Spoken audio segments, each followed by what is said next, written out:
So yun, magandang araw mga brother, no? May nagtanong na naman dito sa atin. Gawa natin ng video at gawa natin ng kasagutan.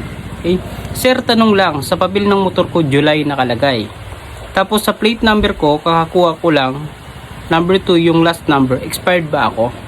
So kung hindi pa naman umabot ng July, brother, hindi ka pa expired. At isa pa, pag bago mo pa lang nakuha yung plate number mo so kailangan pa po natin ipa-update yan sa LTO bago nyo pa po yan siya magamit. Bago pa po yan siya magre-reflect doon sa papel ng ating motor. Ngayon, bago po natin siya magagamit, once po na napa-update na po natin yung plate number. So, sa madaling salita, brother, hindi pa po expired yung papel mo kung hindi pa naman po umaabot ng July, no?